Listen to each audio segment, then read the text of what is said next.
प्रिय विद्यार्थी बंधुगण गत क्लास रे मु ब्रह्मत्री महांती संपर्क रे आलोचना करथिली।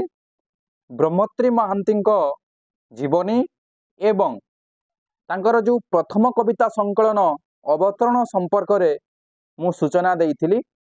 एई क्लास रे आमे 2024 रे प्रकाश पाइथिबा एडवर्टाइजमेंट एसएसबी लेक्चरर रो जो ब्रह्मत्री महांती कविता सेक्शन रे अछंती तांकर दृष्टिर द्युति कविता संकलन संपर्क रे आलोकपात करिबा। तेबे जो माने वेस्टर्न एकेडमी रु एसएसबी लेक्चरर नोट्स किंबा पीजीटी ओडिया कोर्स पई किंबा यूजीसी नेट पई आपण माने जॉइन हबा को चाहुचंती तेबे वेस्टर्न एकेडमी रो डेडिकेटेड कांटेक्ट नंबर 9378211181 रे आपण माने कांटेक्ट करि परिबे एवं एई भिडियोटी आपण मानक संग साथी सहित आपण माने शेयर करंतु जहा फल रे हमर परिश्रम साफल्य मंडित हबो। तेबे आमे आज आलोचना करिबा तांकर जो दृष्टिर द्युति कविता संकलन संपर्क रे। ए कविता संकलन टी पिला माने 1981 मसिया बेलकु प्रकाश पाइछला।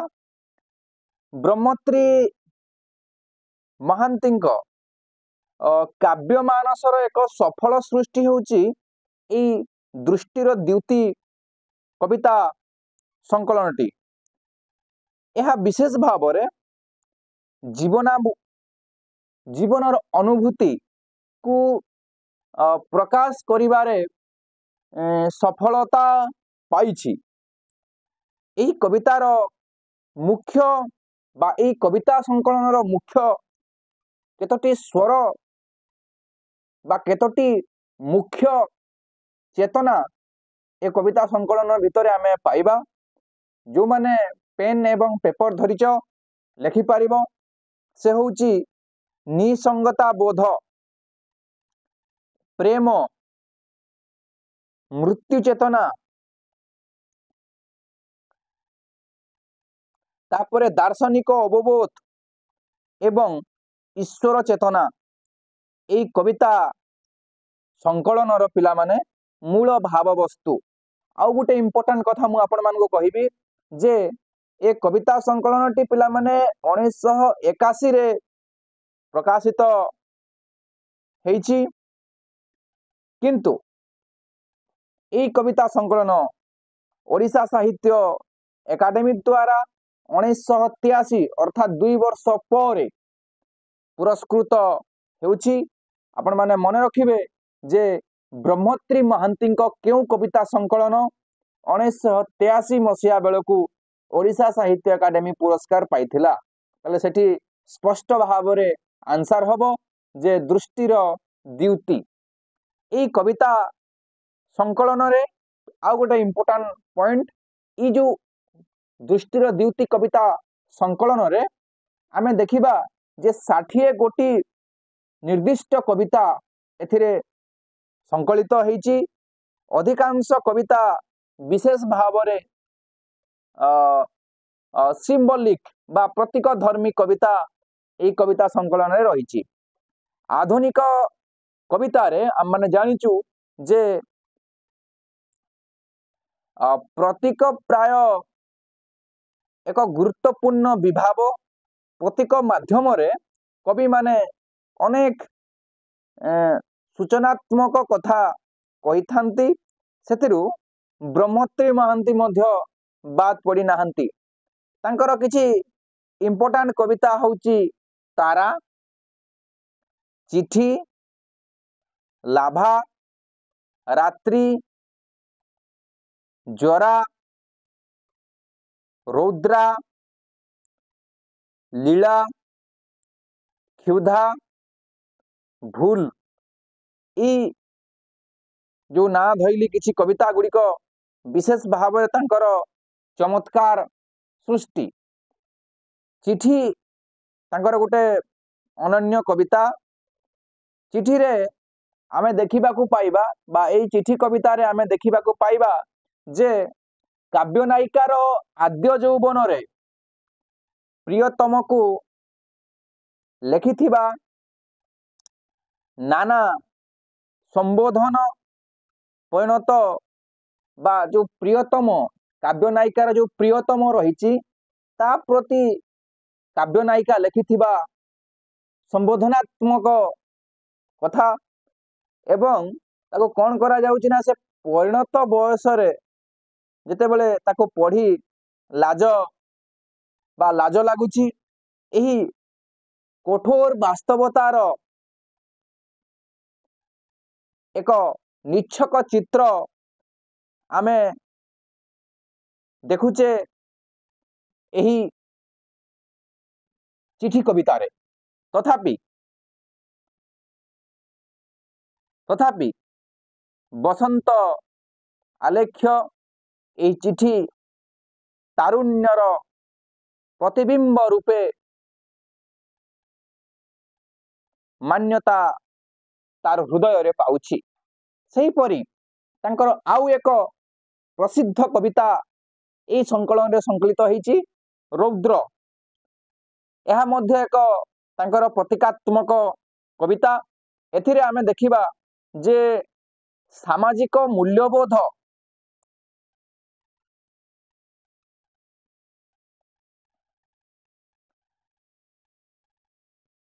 रो एक मूल्यायन रूपरेख को यही कविता भितरे से वर्णना करुचंती। कवि रौद्रजनित कष्ट भितरे सुधामय फल्गुर जो अस्तित्व को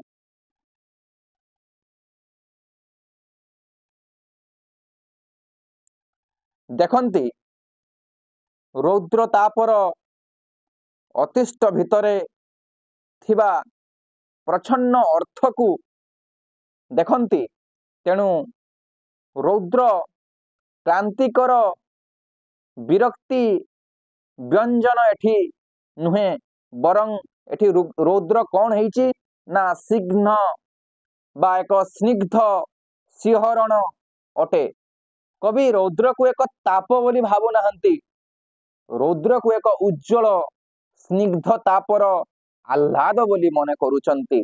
तेणु रौद्र कविता रे से कौन कहउचंती से शीतल गर्भ जन्म लभिची ये तृप्त रौद्र शिशु। से शीतल गर्भ जन्म लभिची ये तृप्त रौद्र शिशु।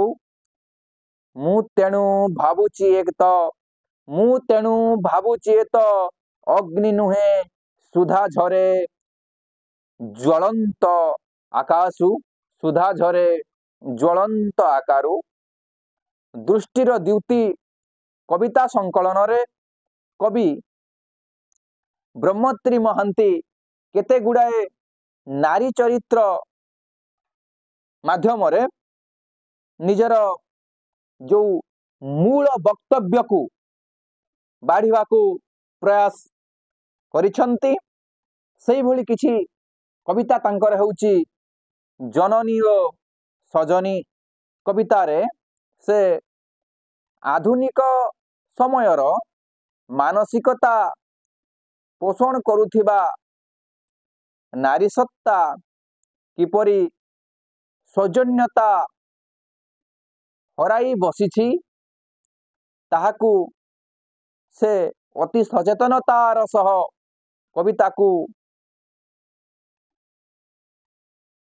प्रकाश करुचंती। कविंकर यह एक सफल प्रयास कहिले अत्युक्ति हेब नाही। एठी मातृत्व लाभ करिथिबा नारी भी तार देहर क्षुधा को एड़ी न पारी सजनी हेबा पाए आशा करिछि।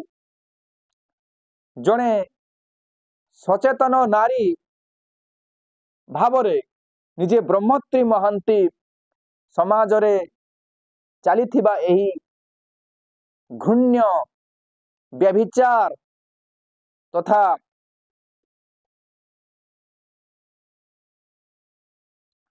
कंचा मांसर प्रदर्शनी को पूर्णच्छेद पकाइबा पई चाहिचंती अर्थात से नारीर मातृत्व को स्वीकार करुचंती अथच मातृत्व सुलभ नारीर सजनित्व को प्रकाश बा स्वीकार करुनाहंती। तांकर एभली एक कविता एई कविता रे से कहउचंती शिशुर अधर स्वर्गे शिशुर अधर स्पर्शे तन तोर लहु सार्थकता। से कहउचंती जे शिशुर अधर स्पर्शे स्तन तोर लघु सार्थकता। अमृत माँ डाके घुंची जाऊ मोहछन्न सजनीर सकल जड़ता। एही भली भावरे से नारीर सजनत्व को बा अभिसारिकात्व को धिकार करुछंती। प्राथमिक पर्याय रे रचित कविता गुड़िकरे विशेष भावरे पारिवारिक जीवनर आनंद ओ विषाद को समभावरे प्रकाश करिछंती आलोच्य कविता संकलन रे। विशेष भावरे साधारण नारीटी भली परिवार ओ संसार निजर स्थिति जाहिर करने को चाहिए। हुए तो सेथि पाई कवि नारी चेतनार एक संज्ञा देवाकू चेष्टा करिछंती। से कौन कहउचंती मु एक नूतन काव्य अर्थजार संपूर्ण अबोध। से नारीर संज्ञा देवाकू जाई से कहउचंती मु एक नूतन काव्य अर्थजार संपूर्ण अबोध। तापरे कहउचंती अथच मु पढ़ा हुए चमत्कार छंदर आवृत्ति। अथच मु पढ़ा हुए चमत्कार छंदर आवृत्ति। संख्याहीन टीकाकार मोधरे टिके चापा हस। तापरे से कहउचंती नीति अभिसार नीति निरहे मु नुआ रूप निये। तार नारीर जो संज्ञा एठी स्पष्ट भाव में प्रतिफलित होउची। नारी चेतना को नहीं तांकर गोटे कविता होउची सावित्री ओ कुंती। पिला माने मन रखिबो तांकर अन्यतम प्रसिद्ध कविता होउची सावित्री ओ कुंती कविता। सावित्री गुटे एवं तांकर कुंती मन रखिबो दुईटा कविता। ए दुईटी कविता रे कविंकर जो नारी चेतनार प्रवाह ताकू साफल्य करिचंती ओडिया साहित्य रे। से सावित्री भली कविता रे कवि नारीर सतीत्व पराकाष्ठा कुलबुद्धि मानबुद्धि सौभाग्य बुद्धि ऐकांतिक अनुरागर कथा कहिबाकू चेष्टा करिछंती। सेही भली तांकर पिला माने कुंती कविता रे आमे देखिबा जे मातृत्वर विडंबना को से एक निच्छक ढंगरे एक मर्मस्पर्शी ढंगरे एठी उपस्थापन करुचंती। कौन कहउचंती देखिबा तांकर कुंती कविता रे। युधिष्ठिर शेष नुहे मातृत्वर पुनरावृत्ति। युधिष्ठिर शेष नुहे मातृत्वर पुनरावृत्ति। तापरे कहउचंती संसार दिगे दिगे स्वीत। तापरे कहउचंती कंठे कंठे स्मृति ଧନ୍ୟ ସତୀ ପତି ସୂତ୍ର ଗରିଭିଣୀ। ତାପରେ କହୁଛନ୍ତି ଏତେ ପ୍ରାପ୍ତି ସତ୍ୱେ ଦୀପ୍ତ ଦୀପ୍ତ ଜ୍ୱଳନ୍ତ ସେ ସ୍ମୃତିରୁ ମୋର ଅବ୍ୟାହତି ନାହିଁ। ତାପରେ କହୁଛନ୍ତି ସାମ୍ରାଜ୍ଞୀ ମୁଁ ପ୍ରସାଦର ଚିରଦିନ ପଥେ କାଙ୍ଗାଳିନୀ। ଇଏ ହଉଛି ପିଲାମାନେ ତାଙ୍କର କୁନ୍ତୀ କବିତାରେ ନାରୀ ପ୍ରତି ଏକ ବ୍ରହ୍ମଶ୍ରୀ ମହାନ୍ତିଙ୍କ ଭଳିଆ ନାରୀର ଅଭିବ୍ୟକ୍ତି। ଆଧୁନିକ କବିତାର ଅନ୍ୟ ଏକ ବିଭବ ଆମେ ଦେଖିବା, ଯୋଉଟା ତାଙ୍କର ପୂର୍ବ କବି ମାନେ ଯେମିତି କୁହାଯାଉଛି ଯେ ଦିବ୍ୟ ଅଦିବ୍ୟ ଭାଷାରେ ପଦ ହେବ ସିଦ୍ଧି, ଦେଖ ମହାଜନ ପରମ୍ପରା ମାର୍ଗ ବିଧି।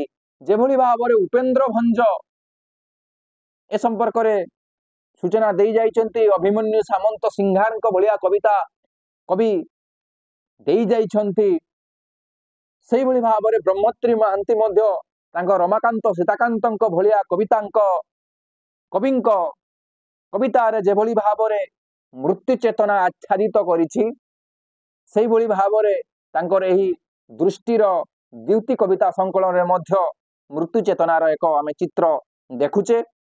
ଏହି ମୃତ୍ୟୁ ଚେତନାରୁ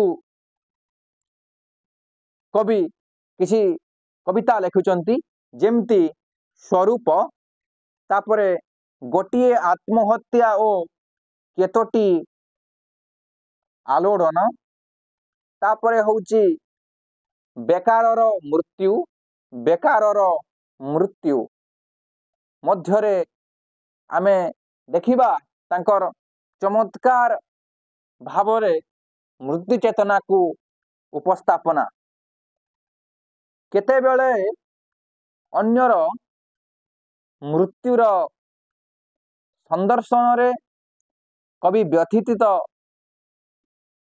ତାଙ୍କର ଚିତ୍ତ ବିହ୍ୱଳ ହୋଇ ଉଠିଛି, ପୁଣି କେତେବେଳେ ମୃତ୍ୟୁର ନିରାଟ ସତ୍ୟକୁ ହସି ହସି ଅପମାନ କରିଛନ୍ତି। ମୃତ୍ୟୁ ସମ୍ପର୍କରେ ତାଙ୍କର ଏକ ପ୍ରସିଦ୍ଧ କବିତା, ସେ ମୃତ୍ୟୁର ସ୍ୱରୂପ ଏହି କବିତାରେ ସେ କିଭଳି ଭାବରେ ପରିଚୟାତ୍ମକ ଭାବରେ ସୂଚନା ଦେଉଛନ୍ତି ଦେଖିବା। ଯେକୌଣସି ମୁହୂର୍ତ୍ତରେ ମୃତ୍ୟୁ ଆସି ହାତ ଠାରି ପାରେ, ସେ କହୁଛନ୍ତି ଯେ ଯେକୌଣସି ମୁହୂର୍ତ୍ତରେ ମୃତ୍ୟୁ ଆସି ହାତ ଠାରି ପାରେ। ଦେଖ ସ୍ୱୀକାରୋକ୍ତି ଦେଖ ପିଲାମାନେ, ଯେ ସେଇ ଆଶଙ୍କାରେ ଯେଉଁମାନେ ପ୍ରତିକ୍ଷଣେ ଆତଙ୍କିତ, ସେହି ଆଶଙ୍କାରେ ଯେଉଁମାନେ ପ୍ରତିକ୍ଷଣେ ଆତଙ୍କିତ ସ୍ପନ୍ଦିତ ହୃଦୟ।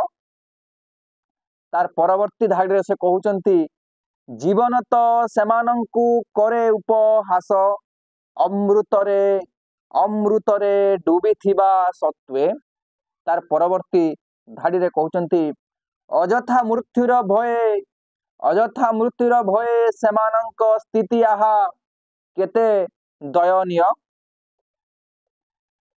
ମୃତ୍ୟୁକୁ ଭୟ କରିବାର ଯୋଉ ଆମର ପରମ୍ପରା ରହିଛି, ଆମେ ମୃତ୍ୟୁକୁ ଭୟ କରୁ, କବି ତାକୁ କିଭଳି ଭାବରେ ସ୍ୱୀକାର କରୁଛନ୍ତି, ମୃତ୍ୟୁକୁ ନିର୍ଭୟ ଭାବରେ ଆହ୍ୱାନ କରୁଛନ୍ତି, ଯେଭଳି ଭାବରେ ତାଙ୍କର ପୂର୍ବ କବିମାନେ କରିଥିଲେ। ଆପଣମାନେ ଦେଖିବେ ଗୁରୁପ୍ରସାଦ ମହାନ୍ତିକୁ, ସୀତାକାନ୍ତ ମହାନ୍ତିକୁ, ରମାକାନ୍ତଙ୍କୁ, ସେମାନେ ଯେଭଳି ଭାବରେ ମୃତ୍ୟୁକୁ ଏକ ଜୀବନର ମୁହୂର୍ତ୍ତ ଭାବରେ ସ୍ୱୀକାର କରିଛନ୍ତି, ମୃତ୍ୟୁକୁ ଏକ ମାନେ ଡିକ୍ସନାରୀରେ ଏକ ଖରାପ ଶବ୍ଦ ଭାବରେ ବ୍ୟବହାର କରୁନାହାନ୍ତି। ମୃତ୍ୟୁ ଏକ ପରମ୍ପରା, ମୃତ୍ୟୁ ଏକ ବିଧି ବ୍ୟବସ୍ଥାକୁ ସେମାନେ ସ୍ୱୀକାର କରୁଛନ୍ତି। ଅନ୍ୟ ଏକ କବିତାରେ ସେ କହୁଛନ୍ତି ତାଙ୍କର ବେକାରର ମୃତ୍ୟୁ କବିତାରେ ସେ କିଭଳି ଭାବରେ ମୃତ୍ୟୁ କଥା କହୁଛନ୍ତି। ଶେଷ ଶଯ୍ୟା ପରେ ଶୋଇ ସୂର୍ଯ୍ୟ ସ୍ନାନେ पुनर्जन्म स्वप्न देखुची तापरे होचंती तालागी तालागी भ्रुकुटी केते तालागी भ्रुकुटी केते मृत्यु स्तब्ध तप्त दीर्घ श्वास तापरे कहउचंती ये हूँ तांकर सही बेकार रो मृत्यु कविता रे तापरे दोली कविता रे कवि मृत्यु को एक मुक्तिर एक धाम क्षेत्र बोली स्वीकार करी कौन कहउचंती देखिबा से कहउचंती दोली खेलू खेलू चेष्टा हेउ लंफ देई पड़िबा सेठारे से कहउचंती जे दोली खेलू खेलू चेष्टा हेउ लंफ देई पड़िबा सेठारे तापरे कहउचंती जेउ ठारू फेरिबाटी फेरिबानी जेउ ठारू फेरिबानी आउ केबे झुलिबाकू झुलिबाकू विचित्र दल रे ए भली भावरे से मृत्यु को किभली भावरे स्वीकार करूचंती मृत्युर स्वरूप को उद्घाट करूचंती तार परिचायक मु तुमको ए तीनोटी कविता माध्यम देली जे तांकर दोली कविता रे एवं मृत्यु संपर्क रे कविता रे एवं बेकार रो मृत्यु कविता रे मु तांको सूचना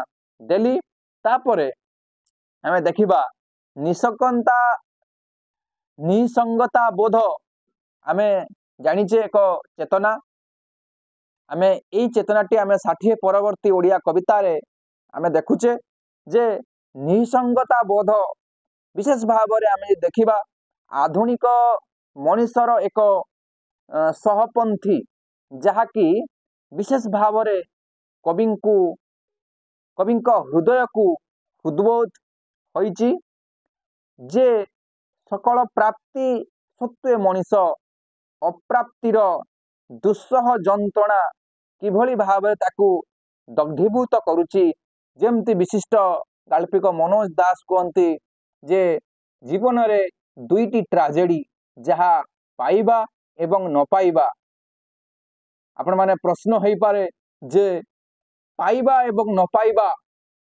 पाइबा तो ट्राजेडी किंतु न पाइबा केमिति ट्राजेडी हेबो यार उत्तर आपण माने चाहंती परवर्ती सेमिनार हेले मु आपण मानकू तार उत्तर सूचई देबी तेबे ई समस्त ऐश्वर्य मध्यरे किभली भावरे निसंगतार दारिद्र आमको विद्रूप आकार रे परिहास करुची तार एक चित्र देवा पाई ब्रह्मत्री महांती तांकर कविता भितरे प्रयास करिसंती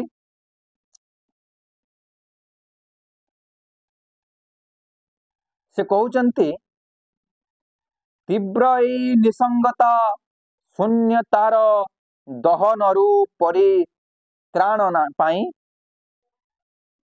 तापरे कहउचंती आपणार खोजिबाकू चेष्टा हेउ आपणार खोजिबाकू चेष्टा हेउ दिवाराती काव्ये मध्य आपणार पाई शेषरे दृष्टिर द्युति हेउची विशेष भावरे जगत को विराजित धारा रे मने रखी एक भिन्न व्यापकता दृष्टि रे देखिबाकू प्रयास करा जाइछि से विशाल हृदय को कवि चाहिछंती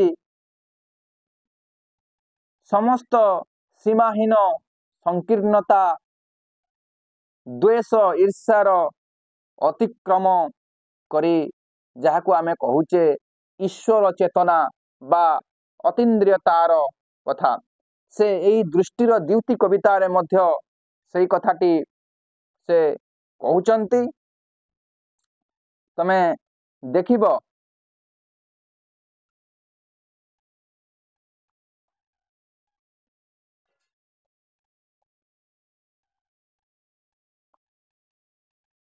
एई संपर्क रे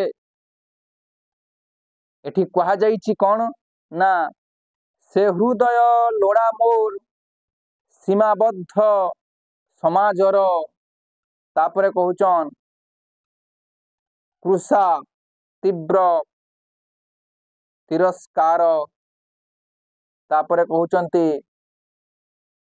उपहासे चित उपहासे विद्रूपे मो दृष्टि केते हेले मिलिब नुहे